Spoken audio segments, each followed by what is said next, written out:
What's up guys, Mr. P here. So today ngayong araw nga guys, mag-unbox tayo ng Blackies Transformer Defender version 04 Tyrant's Fury guys. So nagko-cost lang to ng less than 100. Sobrang mura nga itong gawa ng Blackies na to guys. And yung hinahabol natin dito, yung mga chase na si Rodimus Prime tsaka si Grimlock na Tyrannosaurus Rex. Hindi ko lang kung tama ba yung pagkakabigkas ko guys, pero either dito sa dalawa, panalo na tayo dito. Wag lang sana vehicle guys. Kaya tara na, i-unbox na natin to. Super excited na kasi ako talaga. So ito yung hinahabol natin guys. Itong dalawang to. Sana nga makuha natin yung gusto natin.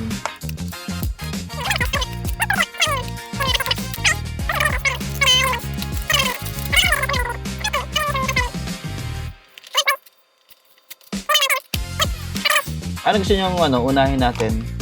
Yung plastic o yung card? Kasi yung card, marireveal na kaagad eh. Sige, tingnan natin kung lalabas dito yung card. Kung pag lumabas yung card, hindi lumabas yung card. Dito muna tayo guys. Ayan, damahin muna natin.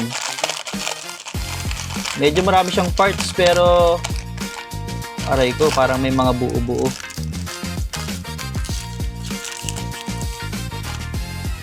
Ito na ata yun guys, moment of truth. Ayan, nakita nyo ba?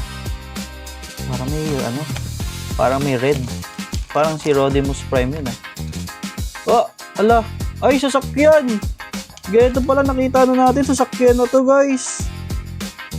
Oroy ko. Pero parang si Rodimus Prime to guys. Na yung sasakyan. Vehicle na naman boy. Ito. Okay na yun. Sige. Sabi ko gusto ko makuha si Rodimus Prime. Pero ayoko ng vehicle. So binigay tayo ng Rodimus Prime na vehicle. So nasa gitna lang siya, neutral. Not bad. Sige, assembling ko muna to guys. So ayun na nga guys, na-assemble na nga natin siya. Ang daming articulated na parts sa kanya. And yung missile. Hindi ko alam kung missile nga ba to or bazooka. Pero ayan, maganda siya. Maganda yung pagkakagawa sa kanya. Tapos ito rin, yung parang sidings niya. Ayan, nagagalaw din siya. Tapos mag-i-snap. Ayan.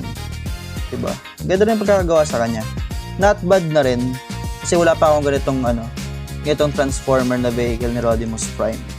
So ayun nga guys, kung gusto niyo ng mga ganitong video, please don't forget to like, follow mo na rin ako, tapos share mo na rin to sa mga kaibigan nyo para updated kayo sa mga ganitong toy contents natin. So kita-kits na tayo sa next video. Grabe nga.